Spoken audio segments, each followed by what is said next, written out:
कयामत का दिन वो दिन होगा जब इस दुनिया को मिटा दिया जाएगा और इसे सफाए हस्ती से मिटा दिया जाएगा और कोई भी मखलूक बाकी न रहेगी। तो इसके बाद क्या होगा, कैसे अल्लाह ताला दोबारा इस दुनिया को आबाद फरमाएगा और कैसे लोगों को अपनी कब्रों से दोबारा जिंदा करेगा, इन सारे सवालों के जवाब हम इसी वीडियो में। जब कयामत करीब आ जाएगी तो अल्लाह ताला हजरत इस्राफील अलैहिस्सलाम को सुर फूंकने का हुक्म देगा। जैसे ही इस्राफील अलैहिस्सलाम सुर फूंकना शुरू करेंगे तो दुनिया आहिस्ता आहिस्ता तबाह होना शुरू हो जाएगी और दुनिया में रहने वाली तमाम मखलूक का नामो निशान मिट जाएगा और सब कुछ तबाहो बर्बाद हो जाएगा। इसके बाद अल्लाह कहेगा कि कौन है जिसकी आज बादशाही है और कहाँ गए दुनिया के मुतकब्बिर और जब्बार लोग। दुनिया की इस तबाही के बाद एक लंबा अरसा खामोशी और सन्नाटे में गुजर जाएगा। इसके बाद अल्लाह आसमान से बारिश नाजिल फरमाएगा जिसके नतीजे में इंसान की रीढ़ की हड्डी से ढांचा तैयार हो जाएगा और उस ढांचे से अल्लाह फिर से उन्हें इंसान बनाएगा और तमाम इंसानों को अपनी कब्रों से निकालकर जिंदा करेगा। और जब तमाम इंसान दोबारा जिंदा हो जाएंगे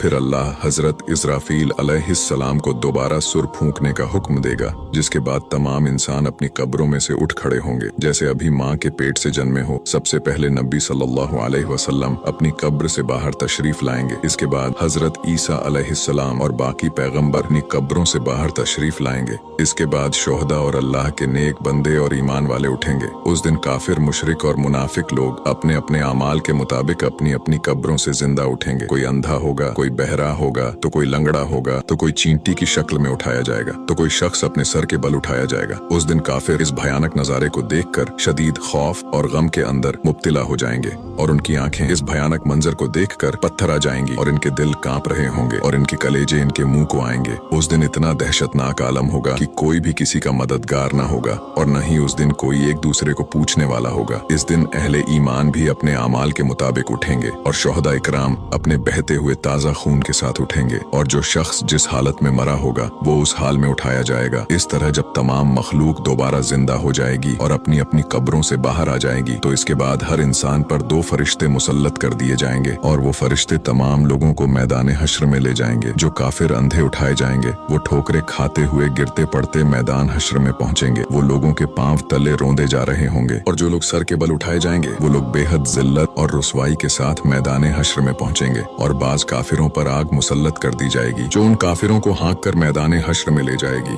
और अहले ईमान भी अपने आमाल के मुताबिक मैदान हश्र की तरफ पहुंचेंगे। बाज अहले ईमान पैदल और बाज अहले ईमान ऊंटों पर सवार होकर मैदान हश्र में पहुंचेंगे। किसी ऊंट पर एक शख्स होगा तो किसी पर ऊंट पर 2 शख्स सवार होंगे, हत्ता कि किसी ऊंट पर 10-10 आदमी भी सवार होंगे। उस दिन अल्लाह ताला की सारी मखलूक इस खौफनाक आलम में चुपचाप एक ही मंजिल की तरफ पहुंच